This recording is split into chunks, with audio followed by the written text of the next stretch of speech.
আসসালামু আলাইকুম pro football fans. দর্শক, আপনারা সকলে জানেন এবারে ইউরো চ্যাম্পিয়ন হয়ে গিয়েছে স্পেন। ইংল্যান্ডকে হারিয়ে তারা চতুর্থবার ইউরো কাপের চ্যাম্পিয়ন হয়েছে। তবে এদিন কিন্তু নিকো উইলিয়ামস, স্পেনের লেফট ব্যাক, তিনি কিন্তু শুরুতেই একটা গোল করে দিয়েছেন লামিয়াল ইয়ামালের অ্যাসিস্ট থেকে। তারপর তিনি কিন্তু নেইমার জুনিয়রের সেলিব্রেশন করেছেন ওই জার্মানির ওই মাঠে। মূলত নিকো উইলিয়ামস নেইমার জুনিয়রের কত বড় একজন ভক্ত এটা প্রথমেই না, এর আগেও কিন্তু আমরা দেখেছি তিনি নেইমার জুনিয়র অনেক অনেক বেশি সেলিব্রেশন করেছেন লামিয়াল ইয়ামাল এবং নিকো উইলিয়ামস, তারা দুজন মিলেই। মূলত এবার কিন্তু ফাইনালে গোল করে, ফাইনালের মতো একটা মঞ্চে গোল করে নেইমার জুনিয়রের আইকনিক সেলিব্রেশনটা করে তিনি কিন্তু আবারও আলোচনা সমালোচনায়।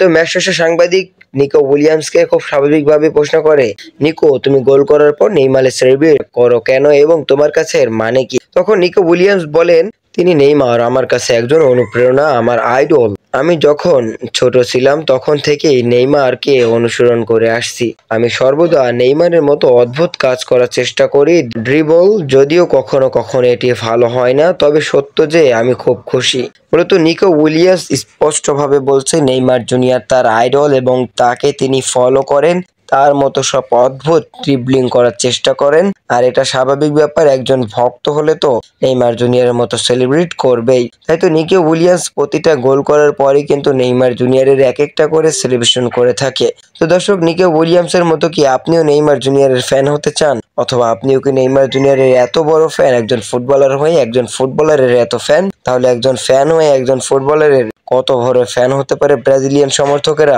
একবার ভেবে দেখুন।